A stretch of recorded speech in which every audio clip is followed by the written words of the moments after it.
leverage your team to bridge the gap, and that will help us to eliminate fear because we have people in our team that we can lean on.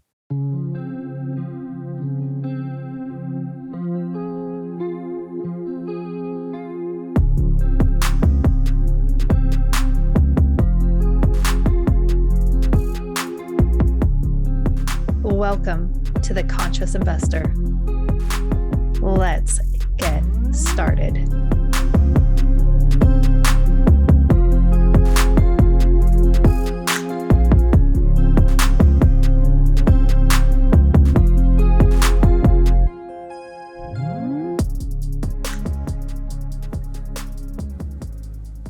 Conscious Investors, welcome back.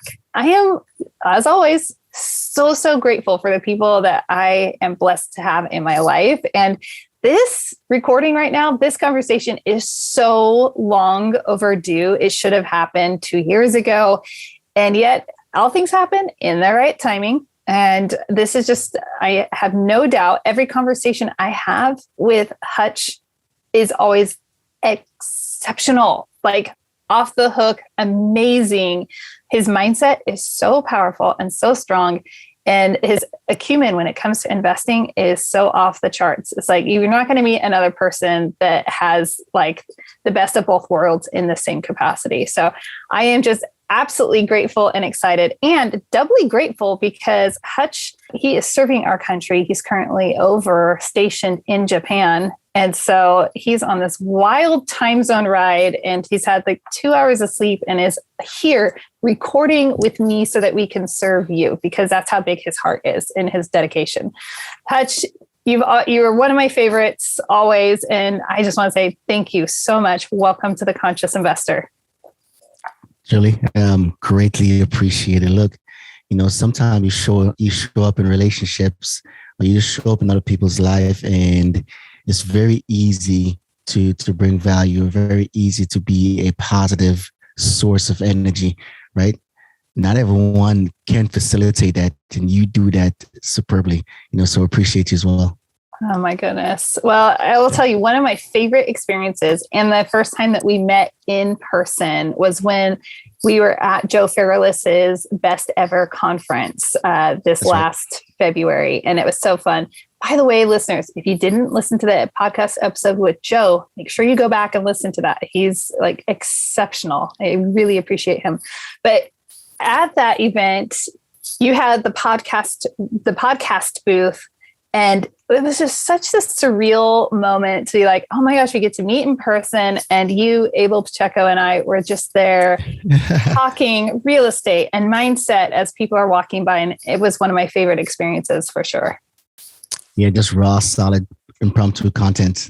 That's great. And those conversations are usually the best, right? So you don't really have a script that you go by. It's just you showing up as you and sharing you with anyone who's willing to listen, to spend the most precious resource, which is time, with you. And those conversations usually very good.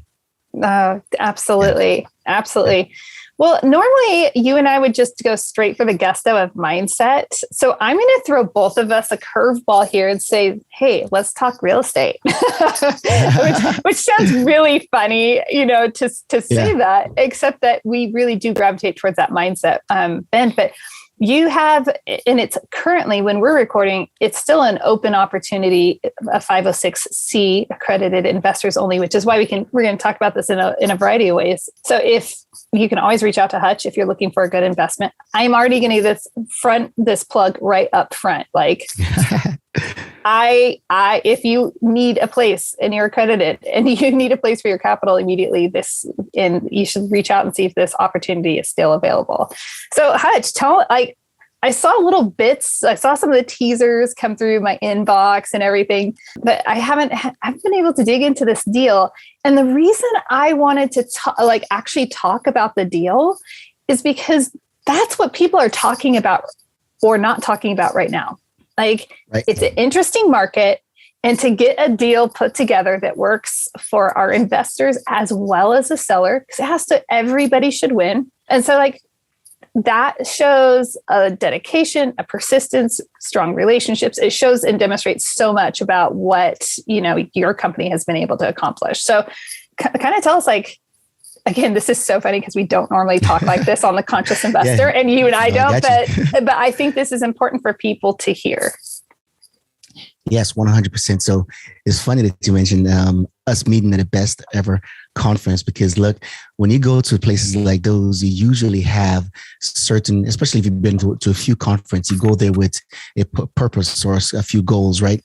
And one of the reasons for going there, of course, strengthen some of those relationships that we have established, like with folks like yourself, but also improve some of those other relationships that you have not really had the opportunity to meet face to face or exhaust virtually meetings, right? So the best, one of my goals for going there is to connect with a best in class operator that we know that have some significant amount of traction in the market, and it just so happened that this deal that we're working on is an individual or a group that we've been tracking since 2019 when Dr. Jones and I met them out at the Dealmaker Live, so we have had them on our podcast. We have talked to them about several deals. We have sent a few deals their way to get their opinion, so on and so forth, because of the way they're structured. I like their vertical integration, especially their construction element that is a part of their company, so this was one of those relationships we're able to improve at the best ever conference. Now, look, sometimes you go to these conferences and you meet somebody that that these individuals can be a significant catalyst to the growth that you're looking to achieve. And it just so happened that one of the speaker, right, when you listen to this gentleman speaking, when I listened to this gentleman spoke at the conference, I knew then and there that the character of the human being or the spiritual being kind of come through those words and come through the way that he does business. And I'm like, I want that guy. If there's one guy on the stage or a gal on the stage that I want to expose our network to, is that guy. And it just so happened that we had this gentleman come on one of our meetups to kind of talk about how to build an elite organization, because he actually wrote the book How to Build an Elite Organization, right? So he came on our meetup and we talk about it, and he dropped some really good golden nuggets to us. So full circle, this relationship that we look to improve with the Elevate Commercial Investment Group, that happens, but also the gentleman that I found to be very inspiring, right? It just happened to be his company writing a $20 million check for this project. So in an environment where folks are saying that deals are challenging to find, right? We got a best in class operator and a really sophisticated financier and also a manager fund who believe in this deal, believe in the market to write a $20 million equity check. So that says something about the quality of this deal. So it's a 350 units over in La Porta, Texas, suburb of Houston, right? Now, it's a brand new construction created in 2021, and we bought it for a little bit over $73 million, right? Right. 350 units, and right now the average rent is around $1,450, a little bit over $1,450, and we're looking to improve that significantly. Now, look, when you look at the average household income in that area, we're looking at about $112,000. So when you look at when you calculate a 3x multiple or a 4x multiple as far as the qualification for residents living in these property, you'll notice that we have the luxury of raising this rent significantly above $1,400, and the market can pay for that. So it's not a huge cash flow deal. It's roughly around 6% cash and cash return, but this is going to be a long-term, a 5-year play on the appreciation. So we're looking to get a 16 to 18% internal rate of return and a 1.9 to 2.1 multiple. That is so great. When you said, the rents were around $1,450, and I mean, I'm not invested in the Houston market but I mean, it's such a huge market, and you and I both know lots of people invested there, that even when I heard that, and I haven't done all my market research, I was like, that seems really low for a new build in that market, rent wise. So like, yeah, that seems, again, I haven't done the research, but my knee jerk reaction was, yeah, it seems like there's got to be room on those rents, interesting. Wow. Yeah. Wow. That is so exciting. And it's exciting to see a new deal. I can hear my conscious investors. Oh, I listen to you. You're not really, you're kind of in my head. Okay. I can hear them saying, like, what are some of the, do you feel any level of vulnerability in the situation in the market to be pursuing deals? Is there any precautions that you guys are taking as you are taking down, other deals and such? Yeah. So there's a ton of things going on in the market now, right? Mm-hmm. Where I believe everyone should be cautious of, right? And there's a ton of resources out there that talks on different topics, right? So when you look at construction right now, construction is the highest it has ever been in 40 years, and this is the brand new construction, right? So of course, when you buy a brand new construction property, one of the things you're looking at is how do you increase the bottom line? Because as you know, that when a new construction is created, the developers, they have a business plan, whether it's 2 years, 5 years, whatever the case may be, and then they want to exit. So their main priority is complete a project and get it stabilized, which is usually above 90% occupancy, right? But in the state of the market that we're in right now, one of the things that we have to be conscious about is, when you look at a report that was done recently by the National Multifamily Housing Council, right? It talks about some markets who was bringing properties online, right? But the absorption rate has gone down significantly, right? So you have to be mindful of that to ensure that this lower rent that the developer is charging to get the property stabilized, right? You can actually increase it because of the supply and demand, right? So I was reading a report recently, and it was talking about a couple of our favorite markets, right? Which is Austin and Phoenix, and a couple market down in Florida. They was talking about how many properties will be coming on market and what is the projected absorption rate. For example, Austin bringing roughly around 16,000 units to market this year, but the absorption rate is looking to be right around 8,000. Right. So those are things that we have to be mindful of. Right. And one of the things, the reason why I got to be mindful of that is because when the supply started to outpace the demand, right, or the absorption rates, what happened is that the developers, they will lower the rent, right? And if they will keep lowering the rent, and if you specialize in buying new construction, then if your strategy is to get in there, cut off all the concession and then increase rent, it might not be possible, right? If the absorption rate is significantly lower than projected, So these are some of the things that we have to look at. But like I mentioned earlier, when you look at the quality of resident that we're looking to attract in this A-class property, right? And this is the best-in-class property. Keep in mind, it was built in 2021. So we are factoring a lot of the amenities that people are looking for, right? Based on research that was done in 2020 of what people want to see in their multifamily development, so it's prime. It's in a location that is prime for success because of the quality of our tenants base. I love it. All of these things, I'm just like high five, 100 million%. I'm part of a new development project, and we still have space for accredited investors in that, just because of how we're going through this development process. So, which is exciting. But yeah, there's so many factors. And then we were actually looking to purchase some units in Columbus, Ohio, and they were fresh off the boat, 2020 build. And you look at the rent roll and you start looking at the concessions and you start looking at actually what's taking place. It's like, right. whoa, yeah, this isn't your NOI, everything. I mean, like, this isn't going to make any sense. This actually doesn't pencil out. And to your point, I mean, you can't just go in and flip the switch, and it's going to take time to roll everything out.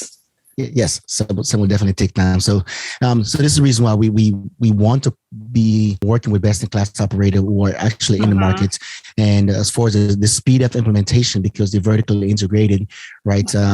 They can go faster than the competitor as far as making additional improvements, even though the improvements we're making to this brand new property is minor in nature. Right. So being vertically integrated, because right now, for example, we are in the process of renovating a small 26 units in Augusta, Georgia. And one of the biggest challenges we're having is finding good maintainers. Finding good contractors to actually do the work. Right. So and they show up, they slow roll you, right? Because they're getting paid regardless, and they want to drag the job out as much as possible. I don't get it, right? You would think, come in, charge a price, and then finish as soon as possible, move on to the next job. But sometimes it's not exactly how you wish it would be.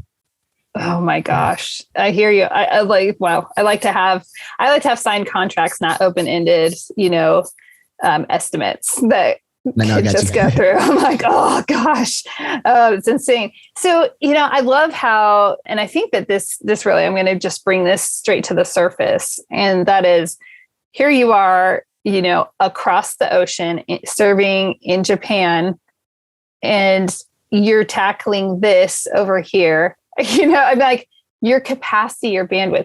And this is, indicative of just that powerful mindset and the principles you live life by. What would you say, like, if someone wanted to emulate, you're an outsider and you're looking at yourself, we don't do this very often, What would you say would be like the top thing that people could emulate that would really support them in their progression, regardless of where they're at geographically, regardless of the amount of sleep they have, and all of these factors? Because we all have something, we all have a challenge. Right. No doubts. So look, it's just one of the things that I tell my Marines all the time, right? And I think you probably tell yourself that, you tell your investors, you tell your kids, your husband. I tell a lot of people that I come in contact with, like, look, your future have to be really exciting. Right. It really has to be. And there's really no limitation to the things that we can accomplish. Right. So what I tell my Marines and I tell my kids, when my wife Athena and I, we talk, we talk about how our dedication or our commitment to success, right, has to be stronger than our fear of failure. Right. So one of the things that's really good about the real estate space is that you get to live where you want to live and invest where the numbers makes sense. And like you, Julie, once you get into the multifamily space, you realize that you can actually improve the trajectory of your family's financial future. But when you start to see how much of an impact you can have on your investors, and they're able to use that return on your investment, or whatever the case may be, to make an impact to whatever cause that they believe in, man, that gives you further fuel, right? Because now your future is dependent on you, your family's future is dependent on you, and you get to make an impact in the community, whether it be directly or indirectly. Freaking game changer, right? So you just got to be committed to success than you are. More than you fear failure. Do you ever get afraid? I can't even, you're like the epitome of strength, in every way to me. I'm like, no, nothing could ever take, do you ever get afraid? Maybe I wouldn't say afraid, because look, everything we do in the Marine Corps, our purpose is to protect America, to be ready when a nation is least ready, right?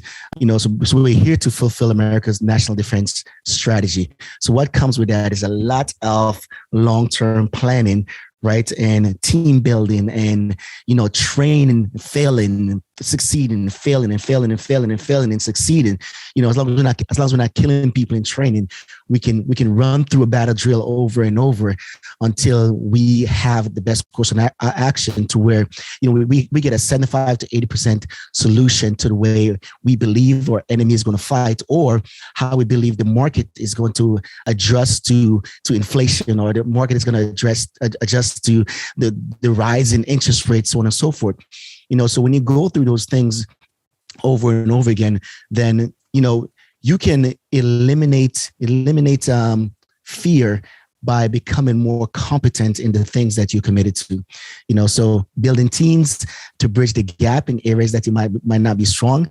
I'm on active duty right now over in Okinawa, Japan, and there's no way I'm going to be able to run a construction or a renovation on a large multifamily. So that's what we have, best in class operator like Elevate, or the Four Oaks guys, or Miss Wanda, who's doing an amazing job with our asset management right now for the 26 units in Augusta, Georgia, amongst other properties.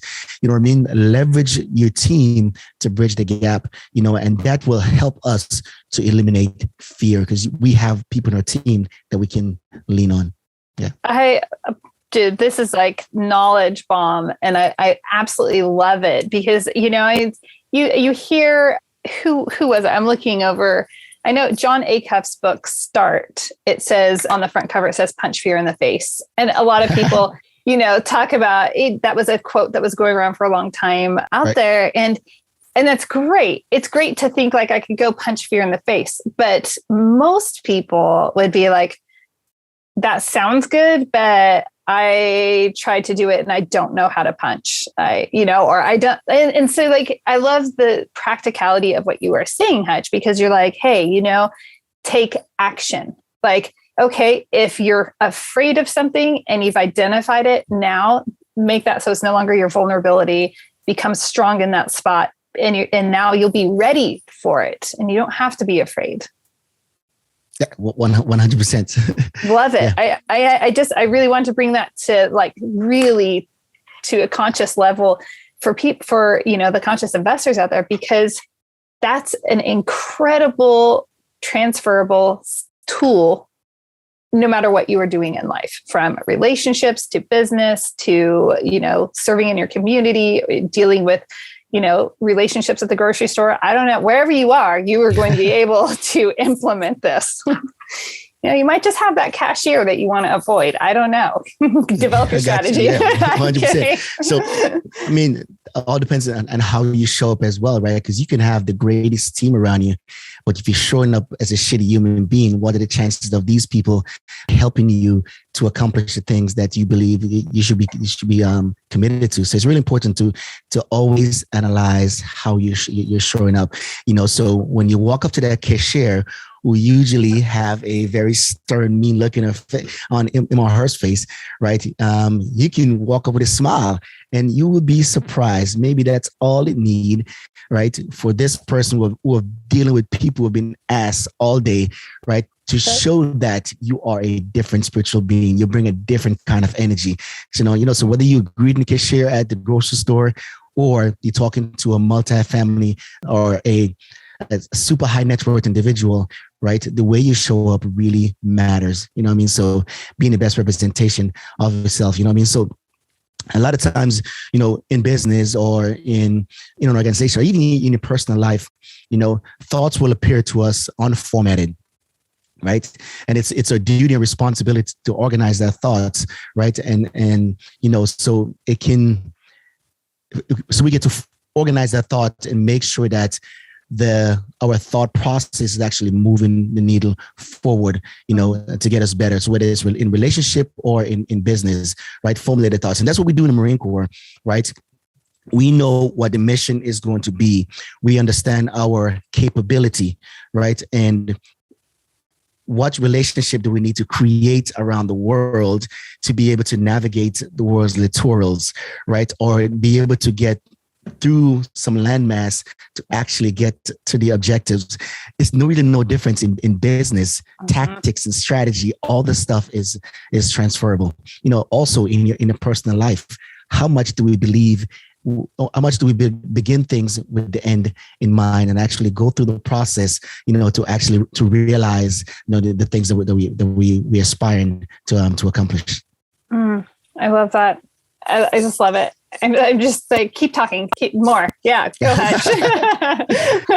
Oh my gosh. Okay. I know we're going to end up running out of time. So I'm going to buffer that, because you're in a unique position, because at Best Ever, you and I traveled with my kids recently to Dealmaker Live, and you had your son with you.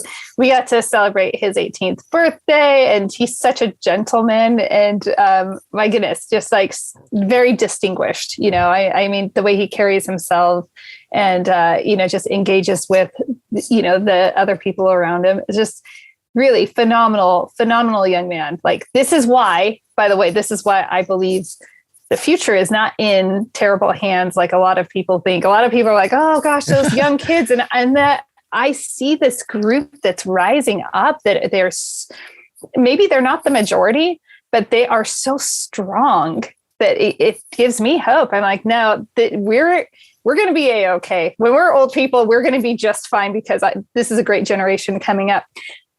When you think about some of the things that you and your wonderful wife, Athena, have done to, really cultivate this ground in your kids, like what would be like your biggest tip for fellow parents out there? Yeah, I think one of the biggest thing that I would say, and I didn't coin this, I got it from Lou Holtz, right? Actually, I didn't get to go to this conference, but Heath went and he recorded the conversation of Lou Holtz, and he sent it to me, and oh my goodness, it was a game changer. And one of the things that Lou Holtz said was, as being a parent, he said, ensure that your kids know how much you love their mom, right? And that was like, oh man, freaking game changer, right? Because I grew up in an environment where I was okay. I actually was looking forward to having a few children, right? And be able to raise them by myself without a spouse, right? Because in Jamaica, it's very typical to have a single parent household. And some of the relationship that I saw growing up, and how people, it was really headbutting and fighting, and, guys beating their wife and all that good stuff, all the crazy stuff, right? So growing up, I knew what was going to be possible, right? I'm probably going to have a few kids, and I'm probably going to raise them by myself, right? It just so happened that Athena was okay with that as well. She was okay with being a single parent at some point in her life, because she has seen how a lot of relationship was very contentious, right? And she realized that she did not want that. So it's really amazing to see how the environment brought God, whoever brought us together, right? With the knowledge of seeing what wrong looks like. Right. And knowing exactly what we did not want our marriage to be. So, Athena and I, we got together, and we were fortunate to talk about so many things in our young lives, right? Nobody told us to talk about these things, but our life experience gave us exposure to certain things that we did not want, right? And when you know what you don't want, then it gives you the opportunity to focus on what you do want. And I do believe that's what Athena and I, we did. We focus on what we want, right? And we have developed such a high level of respect for each other, and our kids see that, right? Would you believe if I tell you that Athena and I, we've been married for this past December, 20 years, right? And we have never had a outburst fight, right? To where I've never called her outside of her name. I've never cussed her. I've probably used a couple of cuss words because I'm frustrated about another situation, but never about her or towards her, right? And it's been 20 plus years, right? It's not easy, right? It takes work, because I believe both of us, we choose our relationships over our ego, right? And our children see that, and it's such an amazing thing whenever you hear them and they talk about, some things that they're exposed to, as far as the way their friends interact with their other siblings, how they react with their parents. And we do not tolerate those things in our household. You know what I mean? So we cultivate a culture to where respect means so much, not just respecting the parents and the elders, but the respect that they have amongst each other. Like we got 3 children, and you will not treat somebody outside of our household better than you treat somebody in your house. And, you know, when you look at the grand scheme of things, there are so many people that hold others outside of their household higher than those people that they should love the most, right? Which is their bloodline. You know what I mean? So we foster an environment where our family comes first, right? And we treat each other with the highest level of respect, dignity, courtesy, a whole bunch of the good words that you can think of. You know, so I trust that as they go out in the world, they know exactly what right look like, and they continue to facilitate that kind of a structured household. I know it's a long-winded answer. No, again, like, no, just keep talking. You're like, this is such, you know, that's not common. That is not a common factor in today's world. And there are so many wonderful people that this isn't how the home is run. And as you mentioned, I even had to, I think this is about 5-6 years ago, I realized that I love to bake and I love to share it. And so I realized, this is to your point, I realized one day that I would bake things and make it all pretty and package it neatly and go and share it. And yet I wouldn't do the same beautiful extras for my own family. And that was the first time that actually came to this conscious level where I'm like, why am I doing this? Like, so I started using the nice tulip cupcake liners that are all fancy that you would use for my family. I'm like, no, they get that. My family will get that. So it's interesting when you start like looking at preference and where do you put your preferences? It's really powerful. And I encourage all you conscious investors to take a moment and to consider that and consider, are you preferring the outside world over your family? Are you respecting them more? That's so good, Hutch. Dang. Yeah, 100%. That team at home has, because really think about it. I believe everything we do, right? Whether it's nurturing a relationship with an investor, right? Why are we doing all that? We doing all that because our future deserve those relationships. But at the same time, we're looking to leave a legacy, right? So that the quality of relationship we create with our investor, we're doing that for our family, right? So it's only fair that we are treating them equally making them equally as important, or even more important than anyone else, right? Because for me, my family is my why. They're the reason why I'm up at 4:30 in the morning, right? After getting 2 hours of sleep, having this conversation, right? Because the progress in their future depends on me getting out there, eliminating obscurity, sharing who I am, sharing the best version of me with others, right? For them. You know what I mean? So, yeah. No, I do. Hutch, I'm so grateful for you. And that sacrifice of, the nominal sleep and everything and waking up early. And I'm like, it is. And you're a tough person. You might be like, it's no big deal. No, it's like such a gift. And I just want you to know that conscious investors who are listening to this are gaining so much from this conversation. And this is a type of conversation I like to have on our show because it's combination. Life isn't all investing. Like you've said, what is the point of having all this investment if you don't have your family intact? If you don't have these relationships intact, it's all for want. So like being able to talk about both of these elements has just been just amazing. I absolutely love it. Gosh. Yes. Hutch, any other knowledge bombs that you would like to share with us before we sign out? Right. So I think I might have shared this story quite a few folks, right? And I believe it brings a lot into perspective as far as a relationship goes, right? So I was getting ready to deploy in, I think it was 2002. So shortly after I got married in 2001, right? And we were getting ready to leave. We say our goodbyes, getting ready to go to deployment. We say our goodbyes, and we end up going back home twice, right? So the plane would not show up, delay for whatever reason, right? So we say goodbyes, and then we have to go back home, say goodbye. So my commanding officer got wind that there was some pre-deployment anticipation going on, and there was some conflict going on in some households, right?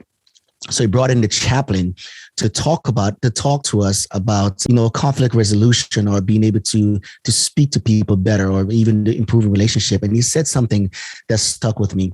And I believe I've used this to save or enrich a lot of relationships throughout my Marine Corps career. So a lot of people think that as a Marine, our focus is to go fight war. But if our Marine's household is not on good foundation, then they're going to be distracted in combat. And if they're distracted in combat, people freaking die, right? So we can't afford that. So you end up as a leader, you end up being a relationship coach or whatever the case may be, right? So what the chaplain said that was very transformational for me. I believe that's the way I thought for a long time. As Athena and I, we grew a relationship, but he put it in words that helped it to make sense. And one of the things that he said that implemented in my marriage, and I've also shared with a lot of folks, he said, you never try to win an argument by losing your relationships. Right. Mm-hmm. And so many of us do that. Our families and friends get the worst of us because they love us. Mm-hmm. It is so unfair to them. So common too. And we treat everybody else with, you never win an argument at the expense of your relationship. Mm-hmm. And when you approach every conversation, no matter how freaking pissed off you are, when you approach it from that mindset, then you always value your relationship over your ego. I love that. And that's, this whole concept of having your family, your tribe on a firm foundation. That's again, one of those other transferable skills that transfers over into how you approach investing, into everything. And if you always build on a firm foundation, things flourish, things are good. Oh, Hutch. Yes, no doubt. And I've been looking forward to this for a really long time, but I'm so grateful for you. I'm actually slightly speechless, as you can tell. Like, Julie doesn't lose her words. I'm kind of, just so many good, just insights and wisdom as always. And you know what? Hutch and Heath, they have a podcast also. They have tons of resources. And so this is a caliber person that you want to be following and engaging with. Okay. So make sure that you go to the show notes, that you find connects with Hutch, and you can connect with his business partner, Heath, over on LinkedIn and, the social platforms, but make sure that you are engaged because just like you're gaining so much from this conversation, just by their posts and things like that, Hutch just is always sharing really insightful posts all the time. So make sure you do that, and make sure that you share this episode. Make sure, especially, that you leave an honest rating and review. Let us know something, a gem that really, gave you insight that's going to help you level up your personal life or your investing life in some capacity. Any parting words there, Hutch? Oh man, Julie, I can talk to you for a long time. I can't believe an hour has passed already. This is crazy. It is. It's crazy. That's why when you hopped on, I'm like, I already know that we can talk. So we better hit record. Oh, yeah. Go ahead. I think this is it's a mindset. It's the real estate podcast, right? So there's a lot of fear in the market right now, and we all invest for various reasons, whether it's for cash flow, whether it's for capital preservation, right? Or whether it's just to keep more of a passive investing. So, and we have, Heath and I, we've spoken to investors that have met all those wickets, right? We had one of our investors tell us, Hutch and Heath, I can't take appreciation and depreciation to the grocery line. I need cash flow. I'm retiring. I'm like, okay, noted.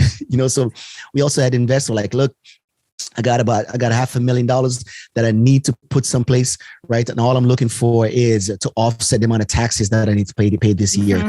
So every investors have their own investment strategy that meets their investment tolerance and also their investment capacity. So I say don't shy away from investing in multifamily, regardless of what market cycle you're in. You just got to know what market cycle the market is in and how your investment will be affected by the micro and also the macro economics of those areas.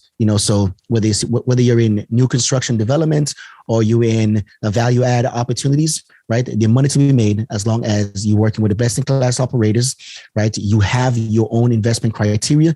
You stick to it, right? Yeah, you stick to your investment criteria. I love it. Sound advice. With that, conscious investors, thanks again for tuning in. And please make sure, if you haven't already followed, whatever that looks like, if you're over on YouTube, subscribe, other platforms, follow what you get the idea. Make sure that you do that. And please remember, as always, adventure. You already finished the thought in your head, because you're right. You've heard it a bunch of times at the end of an episode. Adventure belongs on the trail, not in your investing, in your financial or your personal life investing. Okay. So make sure, if you need support, reach out. We are here to support you in financially through apartment syndications. We're also here to support you personally through high performance coaching. So make sure that you are taking care and nurturing yourself so that you can nurture those you most love. Until next time, live big and love even bigger. What's the big deal about investing in apartments? Why is it better than investing in a slew of single-family homes? I've compiled a lot of information on why investing in a multifamily, also known as apartments, will help you reach your investment goals. Head over to 3keysinvestments.com and download the Why Invest in Multifamily guide today.